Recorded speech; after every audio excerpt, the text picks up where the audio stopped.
3 points or so close to flipping the state. And honestly, to this day, I still believe that we would have won, but for the voter suppression and intimidation inside the polling places. Now, some of you folks I had the opportunity to talk to earlier asked, why do you say that? See, my phone was available to all my volunteers across the state of Texas in 2018. Doesn't matter where you were, what city or what county, I had volunteers outside the polling places greeting voters. And I was getting calls left and right saying, Kathy, these folks are being singled out, especially the AAPIs, because we had a huge AAPI voter turnout last year. And so they assumed that majority of the AAPI By the way, you need to tell everybody here what. Asian American Pacific Islanders, okay? So they assumed that we were going to be the first time voters, and some of them were. And essentially, although they're not required to have voter registration cards, they asked them while they're waiting in line, specifically pointing them out and asking, do you have a voter registration card?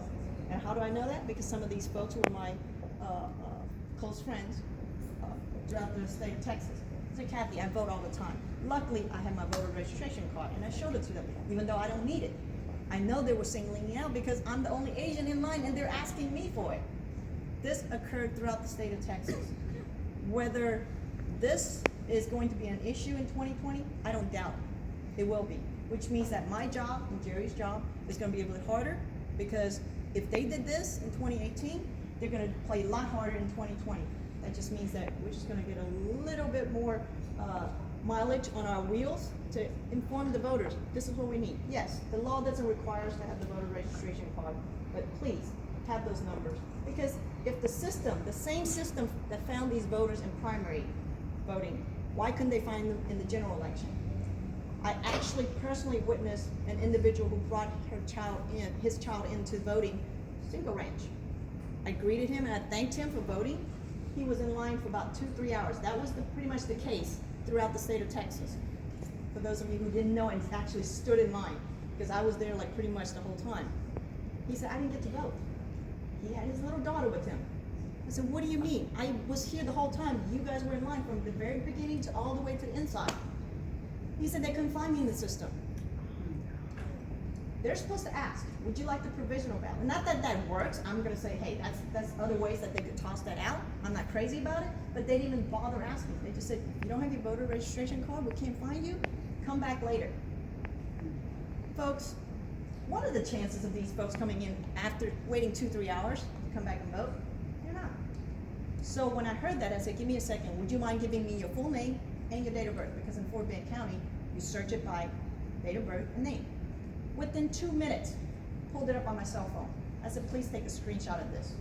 And I had someone else bring him in. I said, do not even go back to the line. Go back to whoever you found in there that kicked you out. Go to him, show him this. Luckily enough, he got to vote. We went live stream on Facebook right then and there, letting people know what to expect. This was occurring everywhere. In Harris County, right here, Houston, north of 10. A group of Korean voters were going in to vote. They needed interpreters. High school students who spoke the language actually volunteered to take them to the polls to interpret. Those high school students were turned away, saying, you cannot come in. By law, you're entitled to an interpreter. They were purposely said no. Luckily, we had one of the Court of Appeals candidates, Justice Hassan. Megan Hassan was there. She called the civil rights activist attorney in her firm, got that taken care of. That was occurring in Houston, right here, broad daylight. Imagine all the counties across the state of Texas, rural counties. There are certain counties that when you check in, you show the number tally of voters. By the time the number of votes submitted, there were 900 votes missing. They said, well, it doesn't matter. You guys would not have won. Well, you know what? In local races, some of them won by 1 vote. That's how big of a difference 1 vote makes. More or less 900 votes. When you add that up by county, and then multiply by 254 counties, that could have pushed us over. Because we didn't lose that much. For the first time, people looked at our race and paid attention to the judicial race. You know, folks, there's nothing sexy or glamorous about the judicial race. We're limited on what we could say. For the longest time, people didn't care about it. We went out there and worked hard and educated people. why these courts matter. How many people remember the Bush-Gore race? Yeah. What stopped it? Supreme Court. Yeah. No, I don't like what's going on with the U.S. Supreme Court. But you know, in a way, things happen for a reason. It's things like that occurs that wakes up people and say, hey, start paying attention to the court. It's because we informed people and made them realize why the courts matter, that we secured a majority of 4 Court of Appeals across the state of Texas in 2018, making it now 7 for us, holding majority in 7 Court of Appeals across the state of Texas. That's not to even count the district court and then the county courts. Majority of these Republicans didn't even want to seek re-election. Majority of these Republicans are now saying they're Democrats. And again, you know, folks, it's not about the R's and the D's. But if you're not going to put all your eggs in one basket for your 401ks, why would you want 9 justices determining the most important rules in the state of Texas for all citizens? That's tunnel vision ruling, folks. It makes absolutely no sense. I don't care if you're Republican or Democrat or independent or no party affiliation. It makes absolutely no sense. The rule is not always black or white. There are areas of grayness, and you need individuals who can see the different perspectives of that. We're the ones. If you've never been discriminated, how do you know what discrimination is? But for the fact that it's a word. If you've never seen the other side of things, you have no ability to look at it from different angles. This is why the folks here, and I'm not endorsing Jerry because we can't, the folks that I travel with out there that were worked hard in 2018, there's a reason why we did what we did in 2018. Folks say, why are there so many primary opponents this year? Where were they? I said, folks, that's a compliment to us. We busted our butts. If we didn't do what we did, there would be no primaries this coming year. This is a huge compliment. And there's a reason why we're running for this race. And we continue to do things to improve the judiciary. And this is why we're the better candidates, without a doubt. Kathy, we want to ask you some questions. Sure. It's not your event, but where have you been? How many? I've been, honestly, I would have to look at my phone, seriously. Just give us but a rough. just for example, Corpus Christi, Laredo, Beeville, there was other counties, San Antonio, in between from here, Laredo, other places, Goliad for sure, 'cause I know that place, Collin County, Plano, Richardson, Colin, very Dallas. Republican, good for you. Look, if we're gonna win this, and by Gotta the get way, some let me just Republican clarify, folks. It's not the White House, whoever's gonna be on the presidential ticket, that's gonna flip Texas. It's gonna be us flipping the White House, folks. And people don't realize that. They need to get on the board and let us do our job. Because we're gonna flip the White House, not the other way around. I'd like to That's ask why- both of y'all. That's why I go to red counties. Last year I went to red counties. Folks were like, what are you doing up here? Well, if you look at the numbers, we need the Republicans to flip. And they did. Because once they realized, wait, you guys are not appointed? I said, what the hell have you been? I'd like You to guys are ask- so used to flipping that, pressing that straight arc, they never even knew we existed. Kathy, I'd like to ask both of y'all Sure. this, because y'all have been now traveling around the state, so Yeah. that means you've got it here, you've been hearing. Everybody says Texas can't go blue, maybe it's purple, blah, blah, blah. Every year's a new year in politics. What I want, you quote me on that, use it if you want to. Every year's a new year in politics. But anyway, I just made it up. But what I want to know is, y'all are hearing things as activists that we don't necessarily hear. Why can y'all win? Tell me why, as Democrats at the state level, you're going to be able to win this year. You mind if I take that? Go ahead. Because for the first time in a long time, we started to educate people. Education, knowledge is power. When you give people power knowledge, that's empowering them to have the ability to think on their own and say, this is why it's important. No different than when the minute I tell them, hey, Bush-Gore, when I put it in those terms, they understand. But back then, if you tell them, hey, vote for the judiciary, they were like, we're treated like stepchildren. They could care less. All the money that goes into the legislative races, the congressional, all the stuff, all of a sudden they say, oh, whoa, whoa, whoa. Yeah, we can make all the laws we want. But who gets to decide and interpret that? All right, Jerry, why do you think we can win statewide? Well, I think we can win statewide because I think you're already seeing it in the polls here in Texas.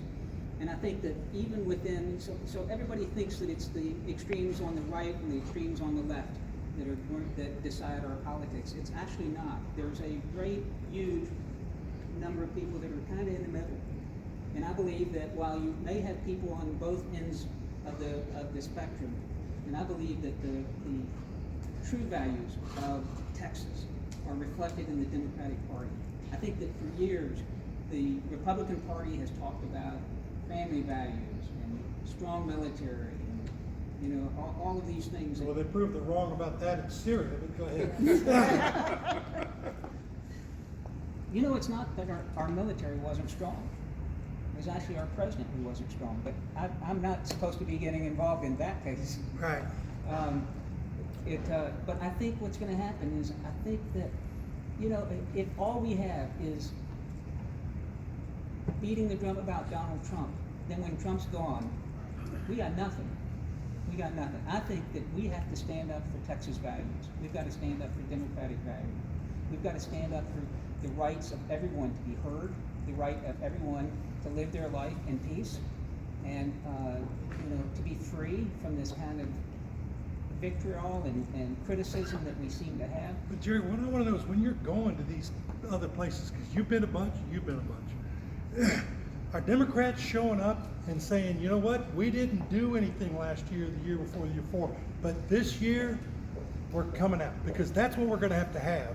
Are you seeing a response and energy that we didn't have in the past? I am seeing that. I'm seeing that in areas that have historically been only Republican primary would decide what the end result would be. And what we're seeing now is we're seeing it in Galveston and in Brazoria. We're seeing people signing up to run as candidates in races that historically just didn't have a contest. And as we get more and more Democratic candidates running, you'll get more and more energy. And I believe that that's what's going to be the impetus to... Well, by the way, if you get turnout in Harris, Dallas, San Antonio, there, El Paso, Brownsville, and the big Austin, the big urban areas of this state, that won't be enough by itself, because Texas is a big state. But if you get the voter turnout and the Democratic voter turnout, that's how you got elected in 18. Yes. That's how we're going to get elected in 20. And if we can get those counties to turn out blue, I mean, not purple, we're talking royal blue. Okay, that's how you're going to get elected. Go ahead. I'm Debbie Kerner, and I'm a member of the State Democratic Executive Committee. I represent Senate District 17, which is this area. We just had an SDEC meeting in Austin. There is a lot more energy, a lot more activity. They are gearing up already for the 2020 election. There is a non-urban rural caucus that is really well attended. There's a lot of activities in the rural areas. There are people come out. If you look to see what happened when Beto O'Rourke ran, there were people who came out all over the place in the rural counties as well as in the urban and suburban counties that showed people, they'd say, oh, I didn't know you were a Democrat, to their neighbor. And there's a lot more activity, a lot more energy now than there ever was. I saw it in 2018 and I see it now. That's how they're going to win. He saw it happen in 18. That's right. I ran for the Court of Appeals in 16. We couldn't win outside of Harris County. Right. I won Harris County, couldn't win the other county. You did, okay? You showed how it changes, but now you got to make it happen on the state level, which is why I tell you, if I don't see you, I don't vote for you. So I'm glad to hear you're going all over the state. I will share with you that I believe that the urban areas, the big cities, I believe they're going to take care of themselves. I believe that our role as statewide candidates are to go into those rural areas, or the rural areas up in North Texas, the red part of the state, and that's where you'll see me. So don't be surprised if you don't see a whole lot of me in Harris County or some of these others. I will actually be in the Republican territory. Potter County. Potter County. You know, and if we don't show up, you know, you can't expect them to show up for us. So that's my feeling. And Every vote you get in Potter County helps every other statewide Democrat. That's correct. So if every one of y'all is going to all those places, that's how Democrats get elected. Mm-hmm. Is that if the statewide candidates are all working as hard as a local or regional candidate does. And one of the things that we actually liked from last 2018 was that we are not only out there talking about the statewide, because a lot of folks love the statewide candidates. What I did was I worked with the local candidates and say, hey, We supported local we candidates. supported them because a lot of hype was about the statewide. I said, look, you don't build a house without a foundation. So therefore you have to start with your local candidates. Without the local candidates, doesn't matter, you get the state. Vice versa, same You thing. get a It goes- Democratic judge elected in Potter County, you're gonna get Potter County. And the thing is, with the rural counties, a lot of folks don't understand. I went to the rural counties like so red. When I finished my speech, they all came up to me and said, Kathy, you do realize that we're now Republicans. The only reason we're Republicans is because you guys stopped coming around.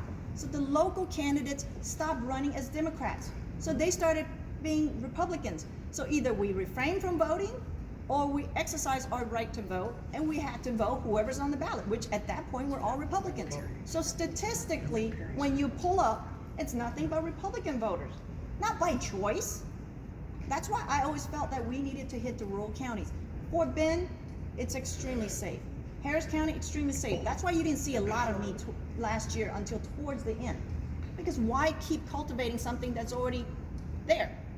By We the way, need to Jerry, cultivate the other counties. you mentioned candidates, we have another candidate. Yes. Okay, Come on. yes, come on up.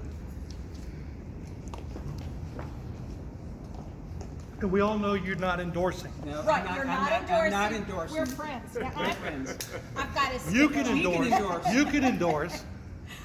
I am Debbie Kerner, and I am not running for judge. I am not an attorney. I'm an educator. I'm running for the State Board of Education, which is also a very important position. There are only 15 people in the entire state in the State Board of Education, and I want to be one of them. I'm a speech pathologist. I've worked with children in the schools from pre-K through high school. I've even taught at University of Houston, both undergraduate and graduate level. I was elected countywide for the Harris County Department of Education. I don't know, maybe I need a law degree. I only pick jobs that don't pay any money. I'm running again for a job that doesn't pay any money. I mean, my husband keeps asking me that. So I was elected to the Harris County Department of Education. At the time, I was the second highest Democratic vote getter in the entire county. I got more votes than any other Democratic woman until Kim Ogg in 2016. I'm an educator. We had a $100 million budget, not as much as the permanent school fund, which is over $1 billion, but I have some experience in running that. The State Board of Ed also does the curriculum, textbooks, graduation requirements, and we need an educated workforce. Kathy talks about educating the voters. I'm talking about educating the community. We need an educated workforce so they can compete for the colleges and the global economy and understand what they're voting for, to elect and keep these people in office. So I hope I appreciate it. Thank you. Debbie Kerr.